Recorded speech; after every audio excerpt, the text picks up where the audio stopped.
دوای ئەوەی ملیتانانی دەوڵەتی ئیسلامی کۆنتترۆلی شاری موسڵ و ناوچەکانی دەوروبەریان کرد چەندان کۆمەڵکوژیان ئەنجامدا. بەڵگەی ئەمەش ئەم گۆڕەیە کە پاژماوەی ئێسک و پرووسکی سەربازانی سوپای عێراقی لەخۆ دەگرێت. ئەحمەد دەحام سەربازێکی عێراقیە باس لەم گۆڕە دەکات.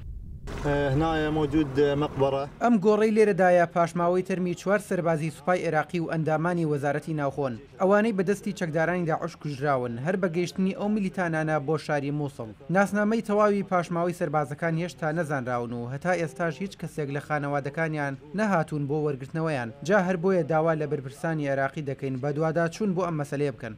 سوبحی مەحمود جبوری ئەندامی هێزەکانی حەشی شعبی ئەو هێزەی چەتری ملیتانە هەمە جۆرەکانی شیعەکانە باس لە بەندیخانی بادوش دەکات.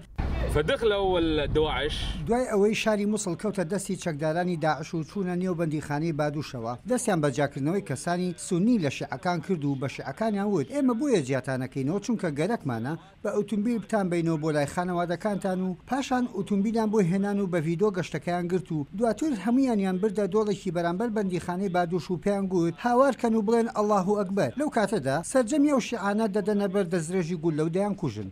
وان بڕوا دەکرێت گۆڕێکی بە کۆمەڵ لە ناوچەی خۆراوای شاری مووسڵ پاژماوەی تەرمی نزیکەی سی کەسی تێدا بێت. ناوچەکان لە باکووری عێراق پڕن لە گۆڕی بە کۆمەڵ و هەروەها شوێنی کوشتنی بە کۆمەڵ بە دەستی چەکدارانی دەوڵەتی ئیسلامی ئەو شوێنانەی کە ئەم گروپەتیاندا ئەندامانی کەمینە ئاینیەکان و سەربازانی عێراقی و هەروەها پشتیوانکارانی حکوومەتی عێراقیشان کۆمەڵ کوش کرد بوو ئەوانەی ڕەخنەیان لە گروپی دەوڵەتی ئیسلامی دەگرت.